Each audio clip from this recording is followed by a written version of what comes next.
Hola a todos, bienvenidos nuevamente. Yo soy la señora Yapur y quiero hablarles hoy un poquitico del examen de este año.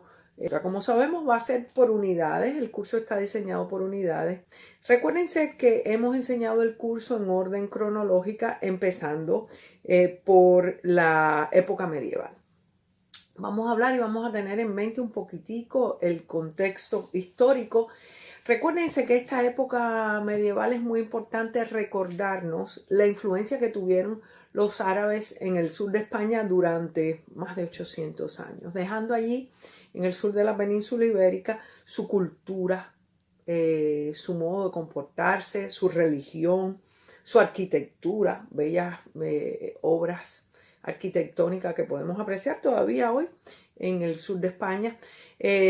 También el idioma quedó marcado, dejaron vocablos del árabe, entre ellos todas aquellas palabras que empiezan con algodón, almohada, la palabra alabándole a Alá, su Dios, oh Alá, ojalá, de ahí el artículo que se usa, lo que hoy reemplazamos con él en el español. Una de las palabras importantes, algunas de las obras que vamos a estudiar en el medioevo, que son dos, una prosa y una poesía. En la poesía vamos a ver la palabra alfaquí, como un viejo sabio que influyó mucho en la obra que vamos a estudiar. Bueno, vamos a empezar primero que en esta unidad número 2 estudiamos dos obras, para que lo tengan y pueden tomar apuntes para que así vayan repasando. En estas dos obras vimos una prosa didáctica,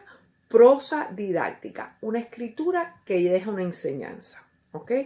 Didáctica, enseñanza. La prosa didáctica que estudiamos fue un cuento corto, el cuento número 35, XXXV, números romanos 35, de lo que le aconteció a un mozo o un mancebo que se casó con una mujer muy fuerte y muy brava. ¿Okay? Es el cuento número 35 de un libro titulado El Conde Lucanor o Libro de Patronio, escrito por uno de los grandes escritores de la época, Don Juan Manuel. Don Juan Manuel es el escritor de este libro y por ende de este cuento, y era un hombre ilustre de la época, sobrino de Alfonso X el Sabio y muy apreciado, un hombre muy inteligente. En este cuento número 35 vemos los personajes principales, el conde Lucanor y su criado Patronio. Hay una serie de cuentos, casi todos empiezan de lo que le aconteció, el número 35, de lo que le aconteció a un mozo, un mancebo, un muchacho, un joven, que se casó con una mujer muy fuerte y muy brava.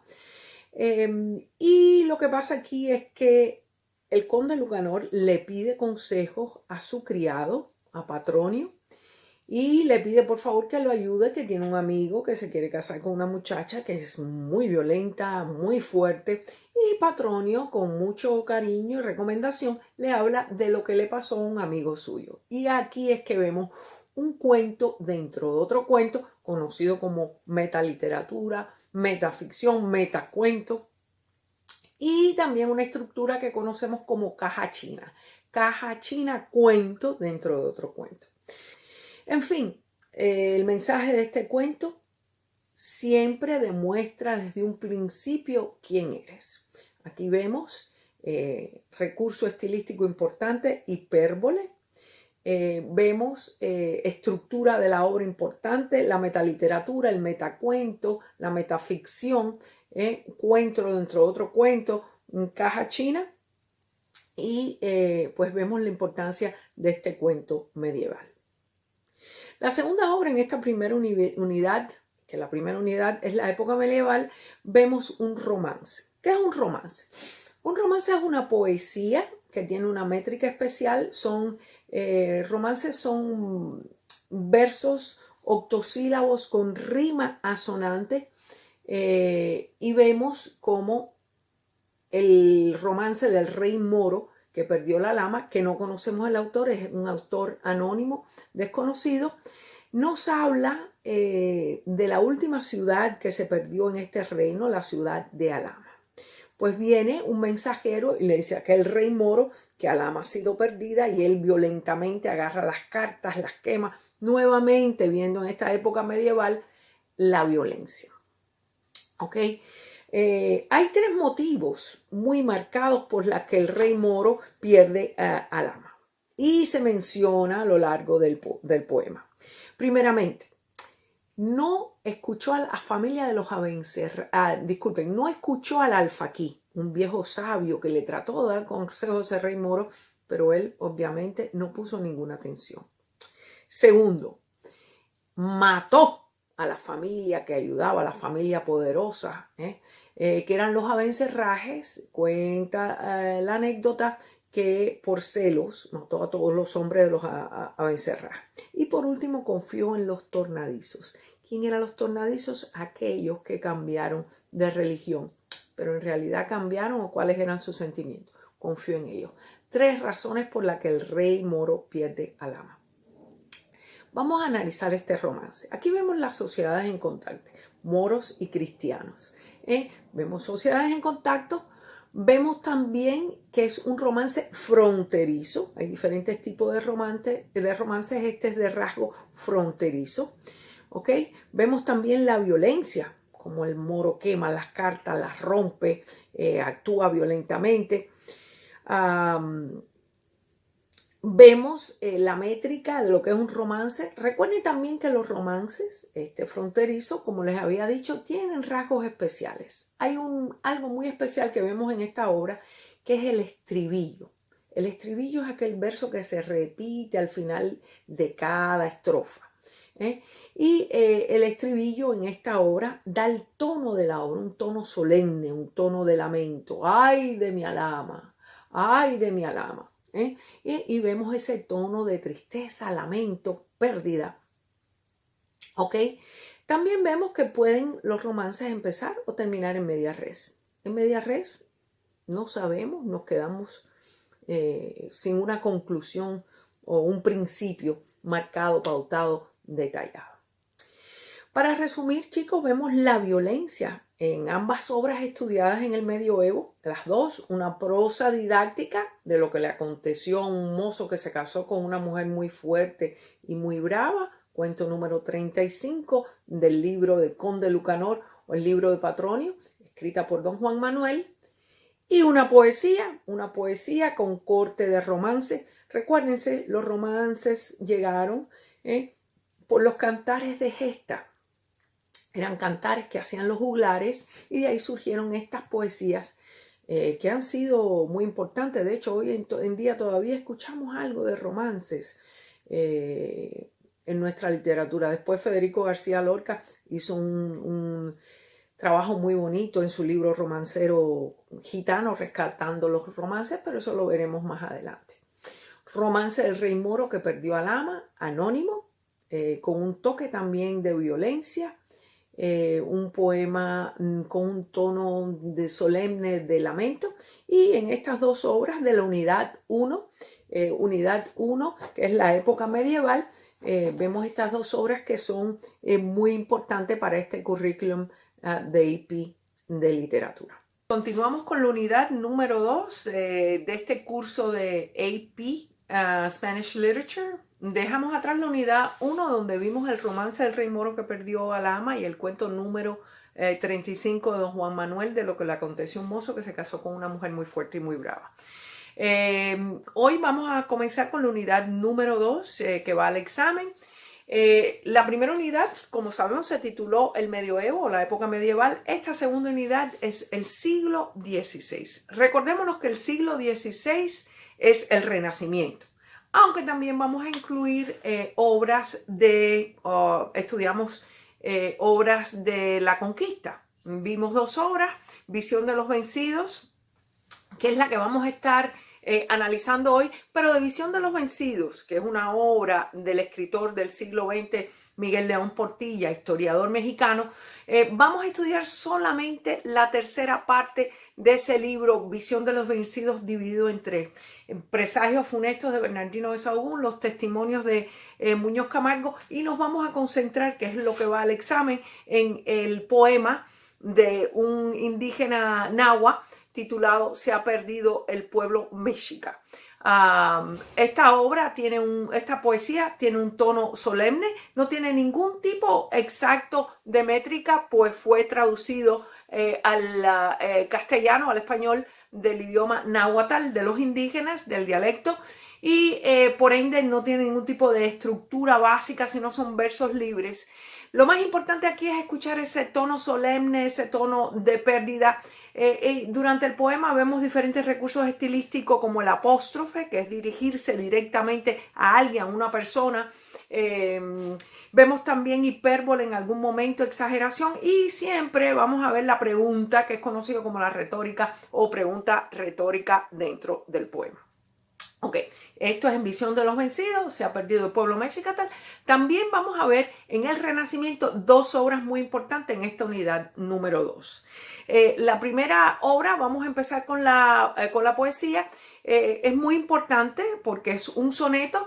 El soneto, recuérdense que en este siglo XVI es incorporado al idioma castellano esta métrica de versos en decasílabos de 11 sílabas, con 14 versos divididos en 2 cuartetos y 2 tercetos, con una rima abrazada, A, B, B, A, B, B, A, y los tercetos quedan básicamente libres.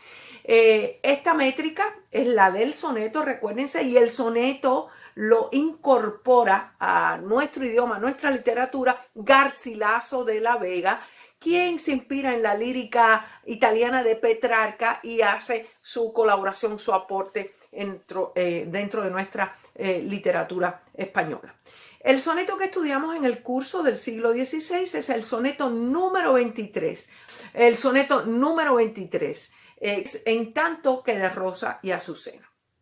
Siempre este siglo XVI, recordémonos, carpe diem, disfrutar la vida, gozar la vida, vivir el momento, que es el tema principal. También vemos cómo incorporan la naturaleza, la belleza femenina, y eso es lo que vemos exactamente en este soneto número 23, en tanto de que Rosa y Azucena. ¿Ok? Aquí vemos cómo se compara la belleza de la mujer rubia con su hermosa cabellera, y cómo se le exhorta con un tema exhortativo, alentativo, de que disfrute su juventud, porque el tiempo pasa. Otro tema de la época, tempus fugit, el tiempo vuela. Y es muy importante. O sea que tenemos Se ha perdido el pueblo mexica, de Visión de los Vencidos, de Miguel León Portilla. Segunda obra, hemos visto el soneto número 23, En tanto que de Rosa y Azucena, de Garcilaso de la Vega. Un soneto con su métrica muy especial. Y tenemos por último la obra cumbre de la novela picaresca, El Lazarillo de Tormes. Cosas importantes en este siglo XVI, en esta novela picaresca. Tenemos que saber lo que es un antihéroe. Y el antihéroe es aquel protagonista que no es muy bueno que digamos, es aquel que se usa mañas y artimañas para sobrevivir, contexto histórico, en aquella España en decadencia, donde la iglesia era lo máximo. De hecho, en el prólogo, porque está hecho un prólogo y 7 tratados, vemos las relaciones interpersonales, porque cada tratado es de cómo le va el Lazarillo con cada uno de sus amos, empezando en el tratado 1 con el amo, el ciego, que fue el que más influenció su vida. Vemos que en esta obra el Lazarillo trata de sobrevivir y siempre, irónicamente, por eso es que la obra es anónima, la crítica a la corrupción de la Iglesia Católica. ¿Ok? Recursos estilísticos importantes que vemos en esta obra del Lazarillo: hipérbole, exageración, ¿ok? Memoria del hambre, el ciego ganaba más dinero que 100 ciegos en un año. Todo este tipo de exageración es conocida como hipérbole. En algún momento también vemos la retórica, está lleno también de metáforas. Recuérdense, el escritor anónimo no quería dar a conocer quién era, porque continuamente estaba criticando a lo más poderoso, que era la Iglesia Católica en ese momento. Para hacer una pequeña conclusión de esta unidad 2, 3 obras importantes que debemos ver. Visión de los vencidos, la tercera parte, que es el poema náhuatl traducido al castellano, anónimo, se ha perdido el pueblo mexicano. Segunda obra, el soneto número 23, recordemos lo que es un soneto importante, en tanto que de Rosa y Azucena, Carpe Diem, Tempus Fugit, la belleza femenina, la juventud.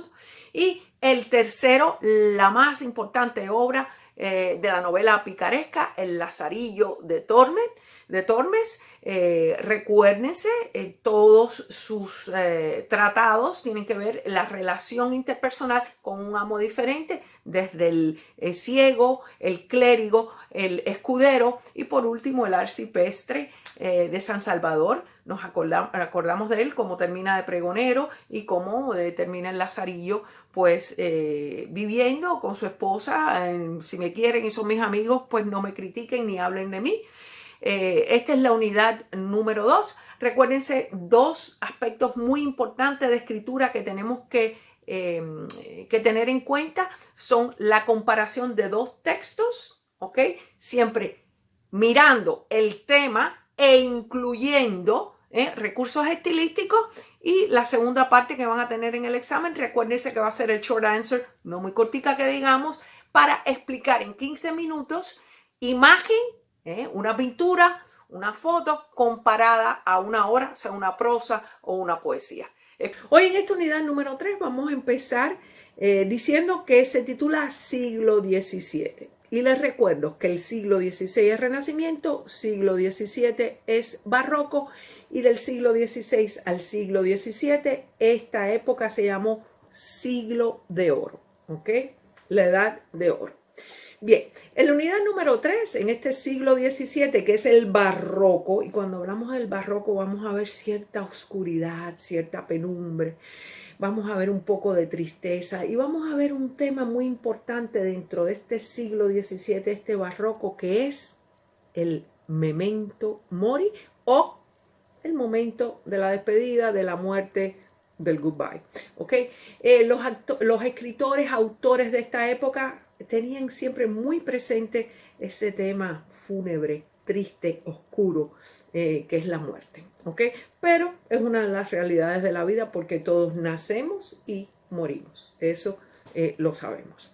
Ok, en esta unidad 3 vamos a empezar con una poesía de corte y estilo soneto, y es el soneto número 166, Mientras por competir con tus cabellos.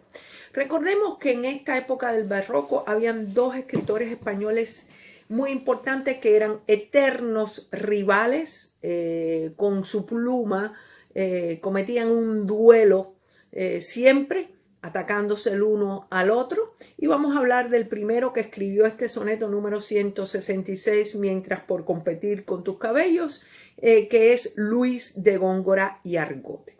¿Okay? Él creó un movimiento conocido como el culteranismo, donde buscaba palabras del latín, usaba mucho el exceso de hipérbatos. Recuérdense que el hipérbaton es aquella figura retórica o estilística donde cambiamos el orden de la oración para confundir al lector y para darle un tono más culto, más interesante, más intenso, digamos. ¿Ok? O sea que usa hipérbaton, latinismos, usa un vocabulario bien rebuscado, y estos son los rasgos del culteranismo o gongorismo creado por este escritor Luis de Góngora y Argote. En este soneto, Mientras por competir con tu cabello, habla de la belleza de la mujer nuevamente, muy parecido al soneto 23 de Garcilaso. Habla de lo hermoso de la vida, de cómo el tiempo pasa, tempus fugit, y llegamos a la hora final, al momento de la muerte.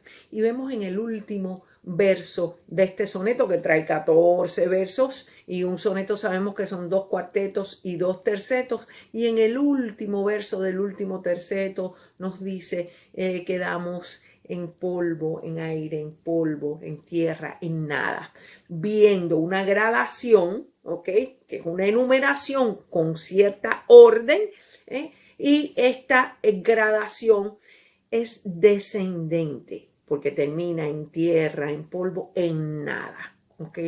Y no solo usa esta gradación para hacernos ver que todos, después de vivir una vida bella, hermosa, llegamos al momento de la muerte y que todos de ahí no nos salvamos, ¿ok? O nos salvamos y vamos a la paz y la vida eterna. La segunda obra que vamos a ver, Quevedo, Francisco de Quevedo. Recuérdense que él escribió el Salmo 17, miré los muros de la patria mía, con una literación de la M en el título, miré los muros de la patria mía.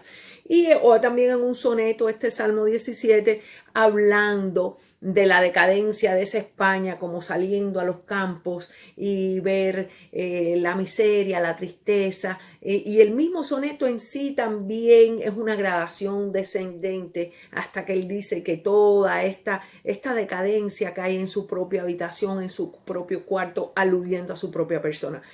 Otra de las obras que va a ir, y pasamos a lo que es el barroco colonial, porque estamos hablando de la Nueva España, que era una colonia de España, que es lo que conocemos hoy en día como México, y de México una de las grandes escritoras, poetisas, es sin duda alguna la primera feminista, Sor Juana Inés de la Cruz, quien escribió una redondilla, esos versos octosílabos, titulada Hombres necios que acusáis a la mujer sin razón.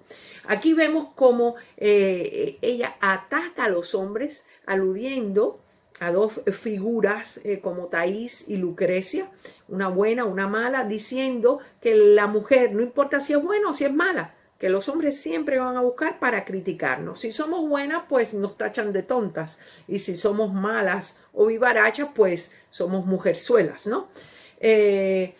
Recuérdense, aquí vemos la construcción del género. Vemos como el hombre, el macho, es el que tiene control, es el patriarca, el jefe de la sociedad. Y vemos el doble estándar, como hay hombres que usan a la mujer, a la prostituta para sentir placer, y a la mujer honrada de la casa abusa, a la que tiene que cocinar, limpiar, etcétera, etcétera. Y esta es la obra de Sor Juana Inés, que fue una mujer muy inteligente y una de las primeras, si no la primera feminista en la poesía latinoamericana. ¿Ok? Otra obra que va en esta unidad 3, que está incluida en esta unidad 3, es la obra élite cumbre de la literatura española, que es el ingenioso hidalgo Don Quijote de la Mancha, donde vemos muchas cosas importantes, entre ellas el análisis de la realidad versus la fantasía. Cervantes es el padre de la literatura en español, y no es por gusto, sino es por su creación literaria. Dentro de esta obra Don Quijote vamos a ver cómo él se sirve de varias técnicas como la metaliteratura o la metaficción para confundir al lector y para lograr el propósito de hacer una obra maestra. ¿Okay? Eso lo vemos al final, cuando él incluye y pone en duda la veracidad de su obra, diciendo que eran unos documentos encontrados de un tal escritor árabe, Sidi Ahmed Bengalí, que fue el verdadero escritor de esta obra, y eso es un recurso que él usa de metaliteratura, de metaficción, para confundir al lector y quizás para darle un poquitico más de veracidad a su obra, y que todos sepan que en realidad fue él el que escribió esta obra cumbre de la literatura en español. ¿Ok? Recuérdense que lo más importante de esta obra de Don Quijote de la Mancha es lo que hace en el primer capítulo. Es un hombre que se vuelve loco de leer tantas obras, tantas novelas de caballería, aquellas de la Amadís de Gaula y de muchos personajes de estas novelas de caballería. Se vuelve loco y en su locura decide armarse caballero andante, buscando un rocín que lo lleve a lograr sus hazañas, un escudero, por supuesto, armaduras importantes y una bella doncella a quien dedicarles sus fazañas. Y bueno, así lo vemos. Hay una serie de hazañas muy importantes, entre ellas la del capítulo 8, donde ve Don Quijote aquellos molinos de viento como grandes gigantes y quiere batallar contra ellos, y la voz de la realidad, de la verdad, aquel inocente de Sancho, quien le dice: no, señor, son en realidad molinos de viento. Pero no, Don Quijote batalla contra estos molinos, aunque queda terriblemente vencido en el suelo. Al final, el capítulo 74 le da las gracias ya en su lecho de muerte a todos aquellos que estuvieron a su lado, su sobrina, su ama de llaves, y a su fiel escudero, por todos los problemas en que los había metido con esta locura del cual sufrió. Una obra sin duda muy interesante. Vemos también las relaciones interpersonales, cómo él actúa con los otros personajes, y definitivamente la creación literaria en esta obra es muy importante, la metaficción. Y la última obra que va en esta unidad número 3 es una obra cumbre del teatro del barroco, El burlador de Sevilla, escrita por Tirso de Molina. El burlador de Sevilla, obra cumbre del teatro del barroco, escrita por Tirso de Molina. El título completo: El burlador de Sevilla y convidado de piedra, donde vemos que un hombre de alta sociedad, don Juan Tenorio, pues se aprovecha, en realidad es un antihéroe, se aprovecha de su puesto que tiene social para burlar a 4 damas diferentes, 2 de clase social alta y 2 de clase social pobre. Vemos cómo entra en el palacio y primero se burla de doña Isabela.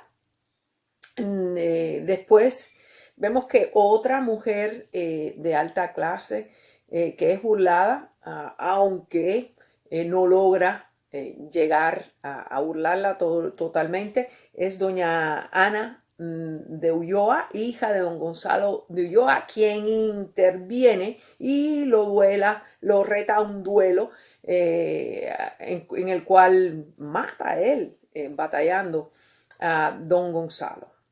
El espíritu de don Gonzalo al final es el convidado de piedra quien lo va a retar.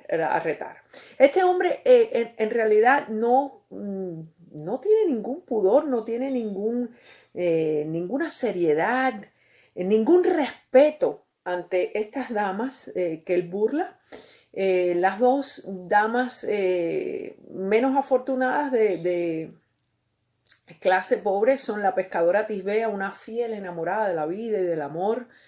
Plega a Dios que no mintáis. Piensa que ha encontrado el amor de su vida y él huye junto a su criado Catalinón, mintiéndole también después que la ha gozado, que se ha burlado de ella. Y también vemos al final una labradora que se estaba casando con su patricio, y también es burlada. Le dice: no te cases con él, cásate conmigo, yo te puedo ofrecer más. Y ella piensa que sí, que es en realidad, y pues bueno, también es burlada. Vemos aquí las diferentes relaciones interpersonales. Vemos también cómo el hombre se impone y pues abusa de todas estas mujeres. Siempre que le dicen: pero ¿por qué haces estas cosas? Vas a ser castigado. Su frase célebre es: tan largo me lo fiáis. ¿Tan largo? ¿Hasta cuándo? ¿Hasta el momento de la muerte? Nuevamente, barroco, teatro del barroco, memento mori, hasta el momento que me muera. Tan largo me lo fiáis, pensando que va a vivir una larga vida. Al final, don Gonzalo de Ulloa lo reta y le da la mano, se la aprieta en aquel duelo, diciéndole: quien tal hace, que tal pague. ¿Okay? Aquí vemos como, digamos, un paralelismo. Quien tal hace, que tal pague, que sea responsable de sus consecuencias. Y así muere hecho un gran fuego consumado en todos sus pecados. ¿Ok? Bueno, viendo estas diferentes obras, el soneto número 166 de Luis de Góngora, el creador del culteranismo gongorismo. Vimos también Hombres necios que acusáis de Sor Juana Inés, la obra cumbre de la literatura en español, el ingenioso hidalgo Don Quijote de la Mancha de Miguel de Cervantes y Saavedra. Y por último, lo máximo en el teatro del barroco, Don Juan Tenorio en El burlador de Sevilla y Convidado de Piedra. Ok, comenzamos con la unidad número 4. En la unidad número 4 es bastante corta. Vamos a ver 3 obras. El título de la unidad número 4, escriban sus notas para que repasen, se llama La literatura romántica, realista y naturalista. Empezamos con la literatura romántica y recordemos que el romanticismo fue una época de turbulencia, un poquito trágica también, el amor inalcanzable, la pasión por nuestra patria. Y eso lo vemos en la primera obra, una poesía escrita por el gran poeta cubano José María Heredia, que escribió En una tempestad. Cuando hablamos en una tempestad tenemos que recordarnos que este escritor, que de por sí hizo sus estudios de un modo neoclasista, pero incursiona y hace sus obras en el romanticismo, vemos que en esta obra, en una tempestad, se inspira porque en su patria llegó un huracán muy fuerte que entró por Matanzas, que está en el medio de la isla de Cuba, es una provincia que está en el centro de la isla de Cuba, y se inspira y dice, esta es la revolución que necesitamos para que nuestro país se libere del yugo opresor. Aquí vemos 2 cosas muy importantes que marcan la poesía. Primero vamos a ver la religión y Dios como el todopoderoso, como el que cuando quiere usa la naturaleza para mandarnos un mensaje, y eso es lo que pasa en una tempestad. Él, cuando se encuentra con este Dios, con esta deidad, recordaremos que ese fenómeno se llama una epifanía. Y aquel sentimiento de aquel encuentro, eso que se siente, se llama éxtasis. 2 términos importantes para esta obra, En una tempestad. Vemos también que Heredia usa varios recursos estilísticos, menciona la epifanía, el éxtasis, usa hipérbaton dentro de la obra. Recuérdense que es el cambio estructural del verso, ¿ok? Para darle un poquitico así más de un toque poético. Y la reduplicación es muy importante para énfasis cuando se dirige apostróficamente. El apóstrofe, recuérdense, es que dirigirse a alguien directamente, apóstrofe, y la reduplicación en su primer verso donde dice, huracán, huracán, venir te siento, huracán, huracán, reduplicación, venir te siento, hipérbaton, te siento venir, huracán. Ok, pues ahí dejamos esta obra tan importante de José María Heredia de Cuba, y vamos a otro de los grandes, sino el más grande romanticista de todo, que fue Gustavo Adolfo Bécquer, aquel que le escribía sus poesías al amor inalcanzable. Y eso lo vemos en la rima número 53 que estudiamos en el curso, que es Volverán las oscuras golondrinas. Ya dentro del título vemos oscuras golondrinas, un epíteto. Recuérdense que el epíteto es cuando usamos un adjetivo que es más bien redundante, porque ya dentro del sustantivo vemos que las golondrinas son oscuras. Volverán tus oscuras golondrinas, mis oscuras golondrinas, en tu balcón sus nidos a posar. Vemos que aquí hay nuevamente el hipérbaton para darle ese toque poético. Volverán las oscuras madreselvas tus tapias a escalar. Y al final, con aquel verso hermoso que manda este tema tan importante del amor, el desprecio, el amor inalcanzable. Pero como yo te he querido, desengáñate, así así no te querrán. ¿Ok? Esta es la rima número 53, L11153 de Gustavo Adolfo Bécquer, Gran Romanticismo. Para terminar esta unidad 4, que solamente tenemos 3 obras, como le dije, están las medias rojas. ¿Ah? Medias rojas de la gallega Emilia Pardo Bazán, una señora ilustre, condesa, que usaba mucho el cromatismo dentro de sus obras, y específicamente en esta de las medias rojas. Ya no está dando ese roja para darnos ese color de vivir, de gozar la vida, digamos, de disfrutar la vida, de pasión. Las medias rojas. Las medias rojas, sabemos que la protagonista es Hildara, una muchacha que quiere ir al nuevo mundo en busca de fortuna. Su padre, a quien le llaman el tío Clodio, pues es algo abusivo y se ofende cuando Hildara le dice, padre, me voy al nuevo mundo, y él dice, no me vas a dejar aquí solo, no voy a ir. Y cuando ve que le está mintiendo, porque dice que el dinero lo agarra de las gallinas cloacas que han puesto huevos, y eso es mentira, cloacas, las gallinas, pues se ofende y abusa. Le da un puñetazo por un ojo, pierde un diente, la deja tuerta. Y aquí vemos también la necesidad de algunas personas que tienen que emigrar para poder salir adelante, y vemos la construcción del género como un padre machista, relaciones interpersonales, no permite que su hija continúe con su sueño. ¿Ok?